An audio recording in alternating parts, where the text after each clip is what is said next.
invitée ce matin dans la grande interview sur CNews et sur Europe 1, c'est Stéphanie Bonhomme. Bonjour à vous. Bonjour. Vous êtes médecin, chef de service adjointe en médecine vasculaire à l'hôpital Saint-Joseph à Paris. Vous êtes la maman d'Elias et de 2 autres enfants âgés aujourd'hui de 22 et 25 ans. Ce matin, vous vous exprimez au nom de toute la famille d'Elias.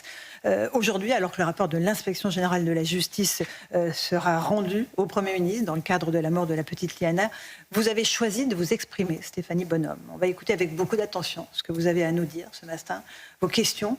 Mais vous vouliez commencer tout de suite en disant il y a un mot que vous ne supportez plus parce que vous l'entendez trop souvent, parce qu'il est martelé à chaque drame, c'est le mot victime. Pourquoi est-ce que vous ne supportez plus cela, Stéphanie Bonhomme ? En fait, je ne supporte plus le mot victime parce que finalement, il est rabaissant et avilissant.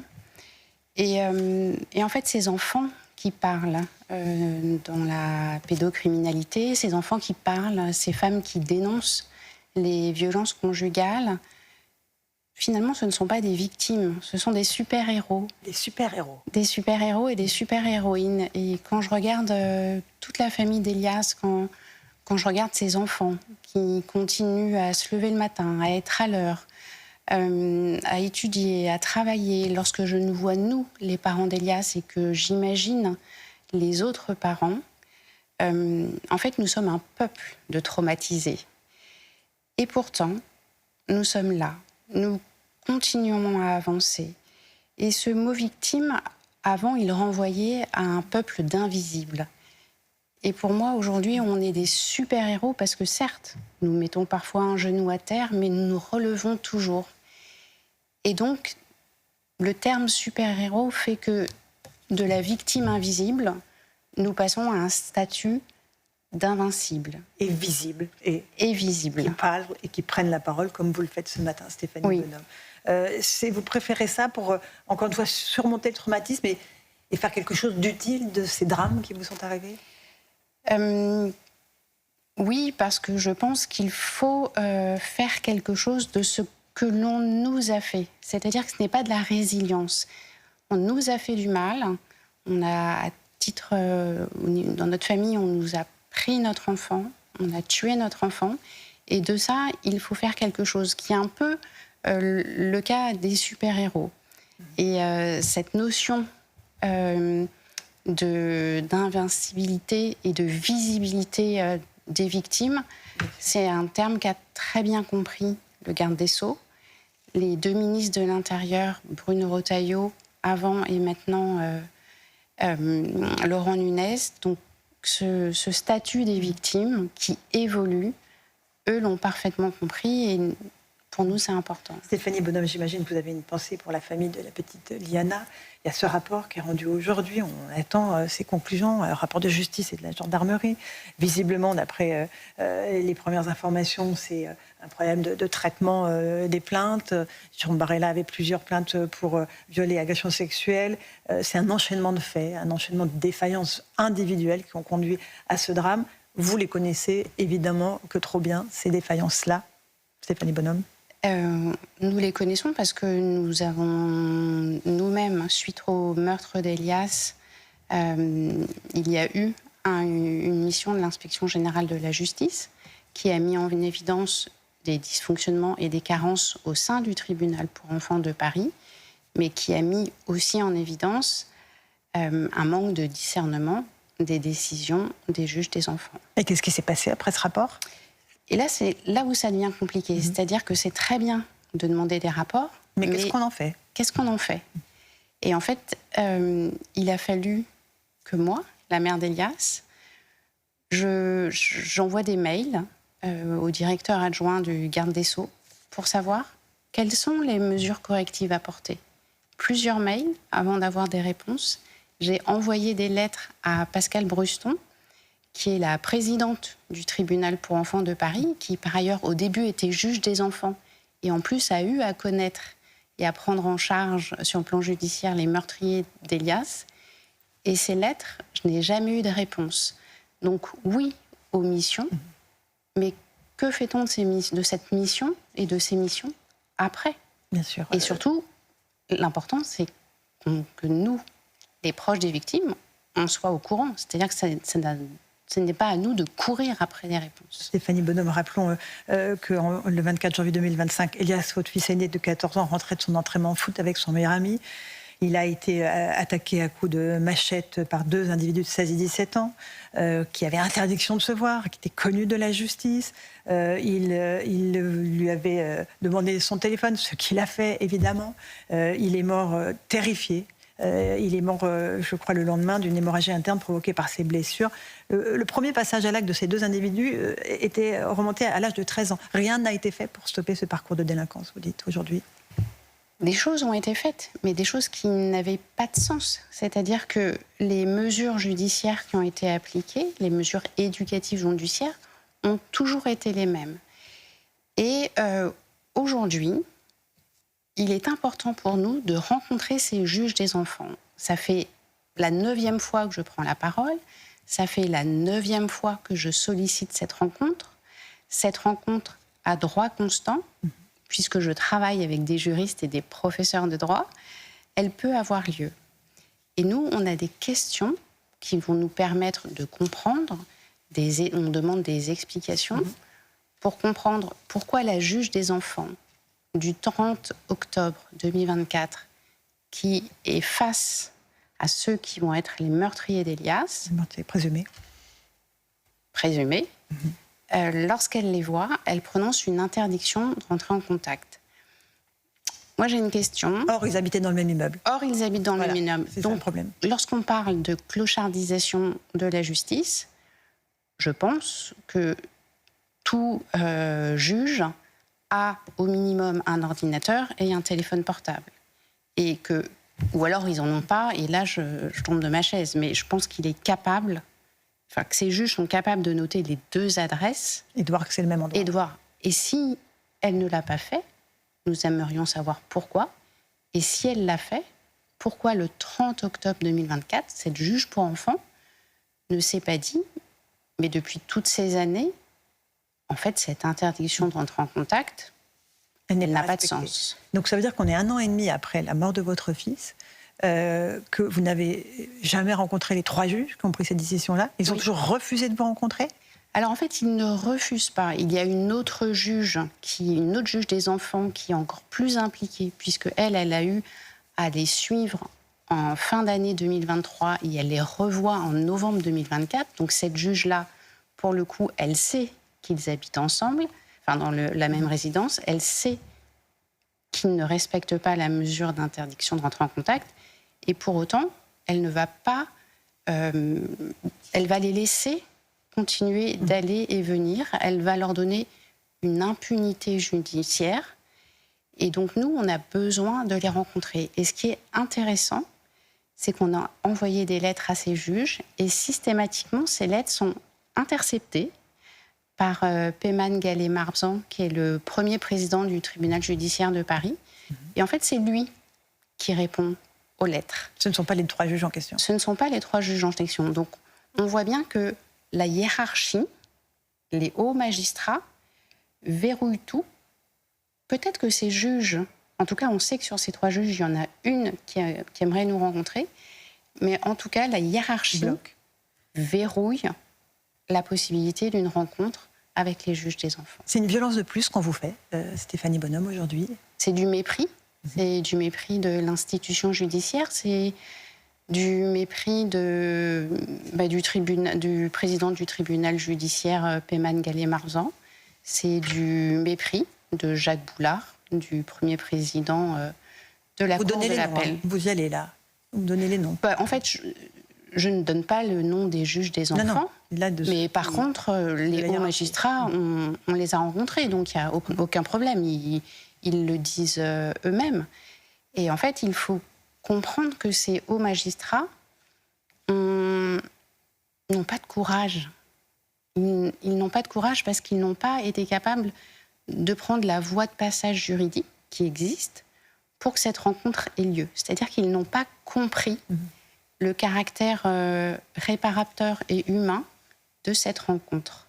Et ils ont préféré se draper, vraiment se draper, dans l'avis consultatif du Conseil des magistrats de l'ordre judiciaire. Et en fait, cet avis n'étant que consultatif. Vous aurez pu évidemment outrepasser ça là. Moi, je l'ai outrepassé. C'est-à-dire que nous leur avons écrit une lettre en leur disant « Nous nous opposons, et nous avons le droit de le faire, nous nous opposons à cet avis ». Nous leur avons écrit une lettre la semaine dernière. Ils ne nous ont pas répondu. Encore la semaine dernière. Qu'est-ce que vous attendez de cette rencontre que vous pourriez avoir avec ces 3 juges? Qu'est-ce que vous leur diriez, Stéphanie Bonhomme? Pourquoi est-ce que vous n'avez pas vérifié ces adresses? Pourquoi est-ce que ces 2 jeunes de 16 et 17 ans étaient en liberté alors qu'évidemment, ils auraient dû être sous contrôle? Pourquoi ils s'en sont pris à mon fils? Pourquoi ils l'ont attaqué à coups de machette? C'est ça que vous leur demanderiez? Je pense que je les laisserai parler parce que je pense que c'est à elles de nous rendre des comptes et c'est à elles de nous expliquer les décisions qu'elles ont prises. Et en fait, nous, encore une fois, nous ne sommes pas là pour les juger. Nous voulons comprendre. Nous ne sommes pas là pour les sanctionner et c'est ça qu'ils n'arrivent pas à comprendre. C'est-à-dire ils sont indépendants du pouvoir politique, de leur hiérarchie, mais ils ne sont pas indépendants des victimes. C'est un leurre. En fait, ils ont peur de nous. Ils ont peur de nous. De quoi? De votre souffrance? Non. De vos questions? De votre regard? De votre jugement, Stéphanie Bonhomme? Ils ont peur de rendre des comptes, tout simplement. Il y a 8 000 ou 9 000 personnes en France, seulement, magistrats, qui ne rendent pas de compte. Il y a un Conseil supérieur de la magistrature qui rend des sanctions chaque année. Vous pensez que ce n'est pas suffisant? Non, je pense que Qu'est-ce que vous proposez pour améliorer justement ce fonctionnement de la justice? Vous avez rencontré la sénatrice LR Marie-Claire Carrère-Gé qui va déposer 2 propositions de loi qui sont inspirées par votre combat. En quoi ça consiste exactement, Stéphanie Bonhomme? Ce qui est le facteur important qu'elle introduit, c'est que les victimes et les proches des victimes, les super-héros, doivent avoir accès à l'information judiciaire lorsqu'il y a une infraction pénale commise par les auteurs, ce qui est finalement déjà le cas. Mais ce qu'elle introduit de fondamental, c'est que nous puissions avoir accès aux antécédents judiciaires. Ce qui s'est passé avant. Ce qui s'est passé avant. Et c'est ce qui va se passer, en fait, malheureusement, dans le décès de Liana. C'est-à-dire que les parents, je pense que les parents, à un moment donné, vont dire « mais quelle a été la chaîne judiciaire ?» Et aujourd'hui, lorsque nous, on demande à rencontrer ces juges, parce qu'elles seules, c'est pas un intermédiaire, c'est pas un médiateur, c'est pas Jacques Boulard et Peyman Gallé-Marsan qui peuvent répondre à cette question. C'est elles seules. Et aujourd'hui, ce n'est pas inscrit dans la loi. Ça pouvait avoir lieu. Ils ont choisi de ne pas l'appliquer.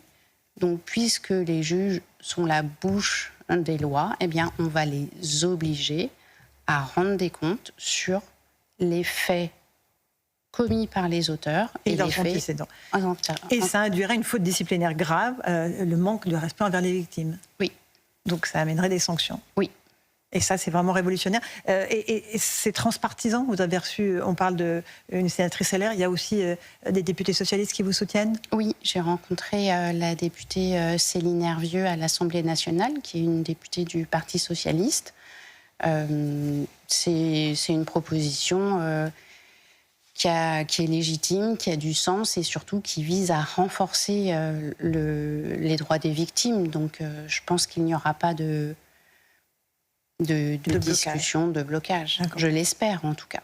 On voit que cette accumulation d'affaires qui concerne des enfants comme le vôtre, je pense évidemment à Liana, je pense à Lola, je pense à Philippine, a créé une grande colère chez les Français. Et qui ne s'arrête pas en fait, qui ne retombe pas. Est-ce que ça va vous permettre de porter ce combat? Est-ce que peut-être le personnel politique va réaliser qu'il y a des failles dans notre système judiciaire et qu'il faut les combler au plus vite pour protéger nos enfants? Est-ce qu'on protège assez nos enfants dans ce pays, Stéphanie Bonhomme? Non, je ne crois pas. On ne les protège pas assez. Je l'ai déjà dit à plusieurs reprises. Il n'est pas normal que la société ne protège pas nos enfants et qui plus est l'institution judiciaire. Parce que dans plusieurs affaires, notamment les meurtres de Philippine, le viol de Claire Géromini, c'est des personnes qui étaient connues de la justice ou qui étaient des OQTF dans le drame que vit la famille de Liliana. C'est encore une fois des personnes qui auraient dû être signalées. Donc, il faut qu'il y ait une prise de conscience. J'espère que cette prise de conscience, elle va être rapide.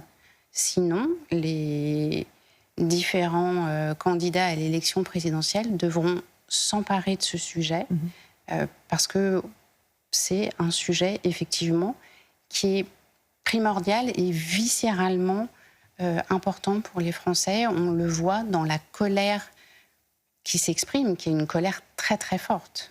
Stéphanie Bonhomme, on est près d'1 an et demi après la mort d'Elias.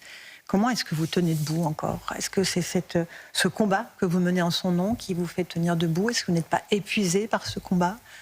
Comment vont vos enfants, vos aînés? Comment allez-vous?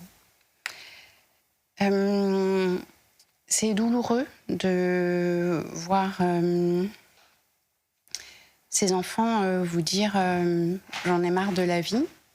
C'est douloureux d'être au cimetière et de voir arriver l'amoureuse d'Elias, sa première amoureuse qui vient se recueillir devant lui, devant sa sépulture. C'est douloureux de voir ses enfants et ses cousins qui souffrent. Néanmoins, il reste droit.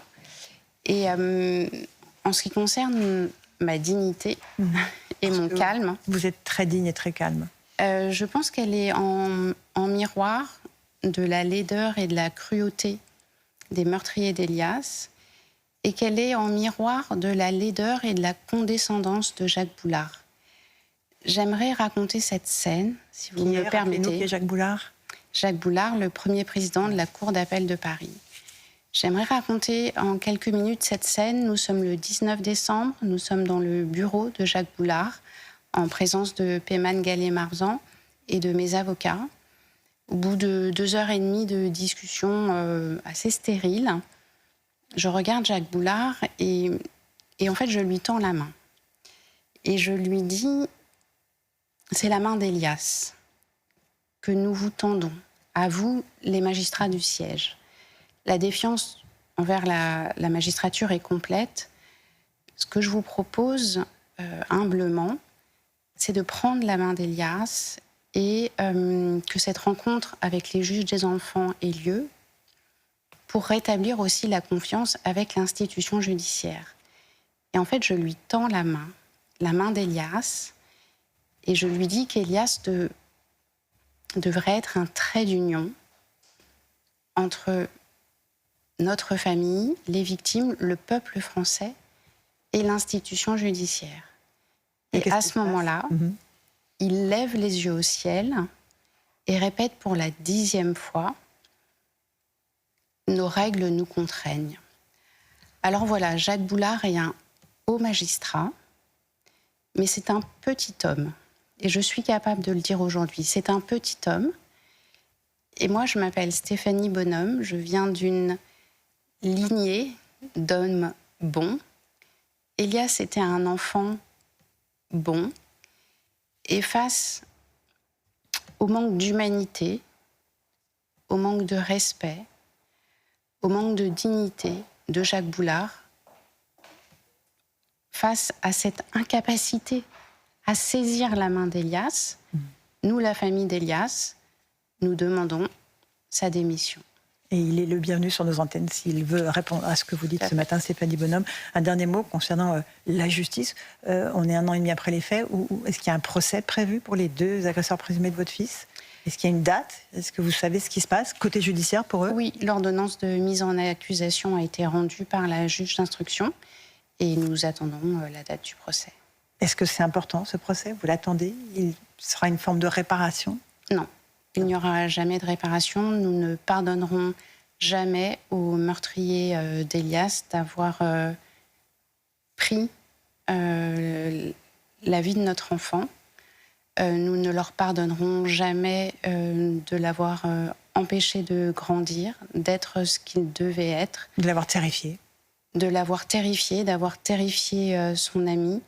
Il n'y aura jamais de pardon de notre part. Et de la même façon, nous ne pardonnerons jamais aux hauts magistrats de ne pas avoir eu le courage d'organiser cette rencontre avec les juges des enfants. Merci beaucoup Stéphanie Bonhomme d'être venue ce matin pour ce message si fort et si digne en mémoire d'Elias. Bonne journée à vous sur CNews et sur Europe 1. Merci Stéphanie Bonhomme, merci Laurence Ferrari.